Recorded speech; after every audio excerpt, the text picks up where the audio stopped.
rice every day, but I don't actually know how we grow it. I'm curious. Uncle, today in science period we had a class about crops, and also while eating I was thinking how paddy crop is grown and how we get rice. Can you explain to me, Uncle? Beta, paddy farmers normally get their fields ready before the rainy season.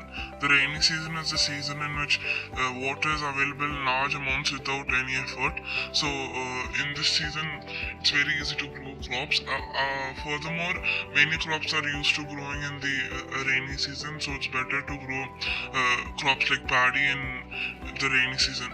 The weeds are basically cleared before we plant the seeds, and we use buffaloes or sometimes tractors to dig a little depth into the soil, a few inches, and then we add manure, fertilizers, and others just to make the soil fertile before we put the seeds in.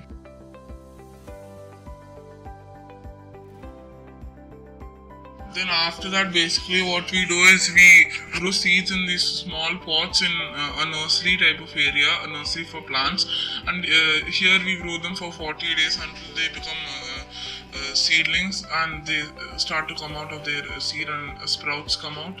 After that we move them into the paddy fields. This is done because one, it decreases the failure rate, but it is very effort taking. So mostly in places like in India and Sri Lanka, we mostly directly sow them into the fields beta.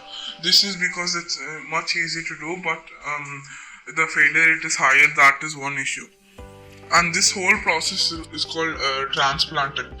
Transplanted paddy also grows faster because of regular spacing and matures within a short period of time.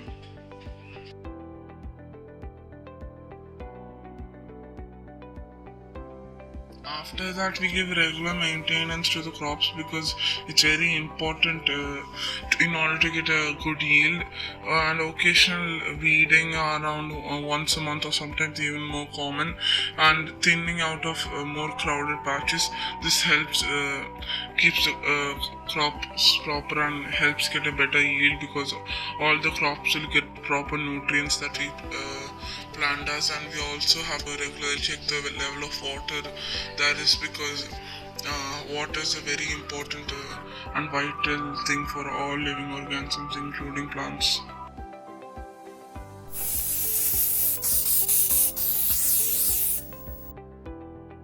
The step after this is harvesting.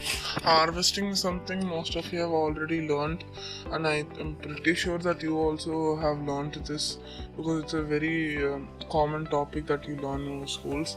Harvesting is the traditional way of harvesting is basically using a curved knife or a very sharp edged knife called a sickle. It's very labor intensive, it's super hard to do, and it's very time consuming, but this is how we get the yield. Harvesting is done sunny.